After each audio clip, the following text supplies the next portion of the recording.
Hello students, welcome to maths with hello. और आज हम सीख रहे हैं कॉन्सेप्ट ऑफ इनइक्वालिटीज। अगर इनमें से कोई भी सिंबल किसी इक्वेशन में आता है तो उस इक्वेशन को हम बोलते हैं इनइक्वालिटी। अब इस टाइप की इनइक्वालिटी में चेंजेस क्या होंगे, कब चेंजेस होंगे, कब साइन चेंज नहीं होंगे, उन चीज़ों पे ध्यान देते हैं। ठीक है, मान लीजिए मैंने लिखा 2 और 4। अब यहाँ पर हमें पता है कि 4 इज ग्रेटर देन 2। अगर मैंने यहाँ पर 2 में 2 प्लस किया और यहाँ पर भी 2 में 2 प्लस करता हूँ तो क्या कोई इम्पैक्ट पड़ेगा?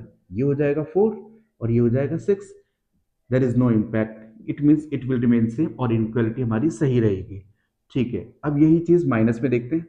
2 माइनस 2, 4 माइनस 2, 0 और यहाँ पर हो जाएगा 2। बिल्कुल, अभी भी कोई चेंजेस नहीं हुए, it means inequality will remain same. साथ में 2 लेस देन 4 मल्टीप्लाई करके देखते हैं क्या इनइक्वालिटी में कोई चेंजेस हुए। 2 टू ज़ा 4, 4 टू ज़ा 8 एंड अभी भी इनइक्वालिटी में कोई चेंज नहीं हुए। तो डिवाइड में देखते हैं। 2 लेस देन 4 डिवाइडेड बाय 2, 2। तो यहां पर भी इनइक्वालिटी में कोई चेंज नहीं हुआ। इट मीन्स पॉजिटिव वैल्यूज में इनइक्वालिटी में कोई चेंज नहीं होता। ठीक है, अगर हम पॉजिटिव वैल्यूज को लेकर चलते हैं और उसमें हम प्लस माइनस डिवाइड मल्टीप्लाई करते हैं तब वहां पर कोई चेंज नहीं होता है। अब यही चीज हम अप्लाई करते हैं नेगेटिव वैल्यूज में। मान लीजिए मैंने -2 लिखा, यहाँ पर -4, तो मुझे पता है -2 इज ग्रेटर देन -4। अगर मैं यहाँ पर चीजों को सब्ट्रैक्ट करूं, ऐड करूं, डिवाइड करूं, मल्टीप्लाई करूं तो क्या इंपैक्ट पड़ेगा, आइए देखते हैं। -2 है, मैंने यहाँ पर क्या किया, ऐड किया 2 को और यहाँ पर भी ऐड किया 2 को, तो 2 माइनस 2 इज 0 एंड यहाँ पर हो जाएगा -2। It mean 0 is greater than -2। बिल्कुल सही है, तो हमारी इनइक्वालिटी में कोई चेंज नहीं हुआ। नेक्स्ट -2 -4, मैंने माइनस किया दोनों तरफ। ठीक है, तो यहाँ से वैल्यू आई हमारे पास -4 एंड यहाँ पर आया -6। It means still the inequality will remain same. ठीक, next -2 is greater than -4, multiply करते हैं 2 से तो क्या आंसर में फर्क पड़ेगा, -4 और ये हो जाएगा -8। It means still the inequality is same.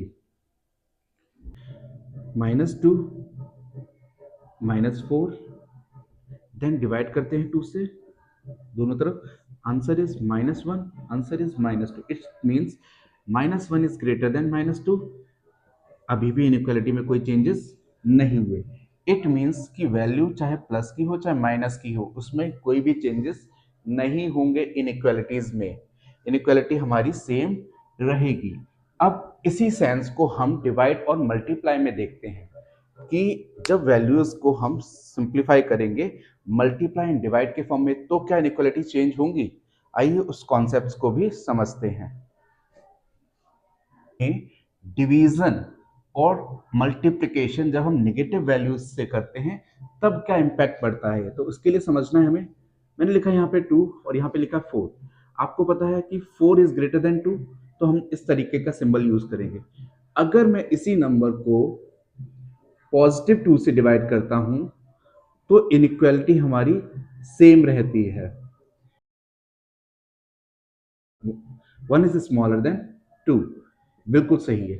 लेकिन इसी वैल्यू को अगर मैं 2 मल्टीप्लाई बाय -2 कर दूं और 4 मल्टीप्लाई बाय -2 कर दूं तो क्या इंपैक्ट होगा, तो ये हो जाएगा -4 और ये हो जाएगा -8। अब यहां पर वैल्यू के साथ साथ हमारी इनइक्वालिटी चेंज हो गई।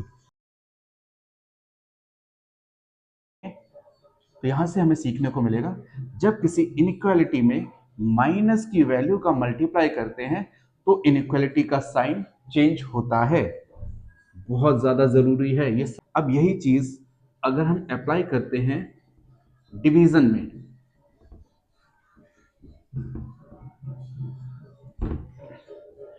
2 इज स्मॉलर देन 4।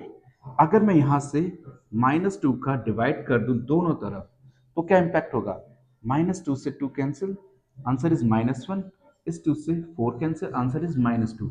तो यहाँ पर भी अगर हम नोटिस करें हमारी इनइक्वालिटी हो गई है चेंज, -1 इज ग्रेटर देन -2।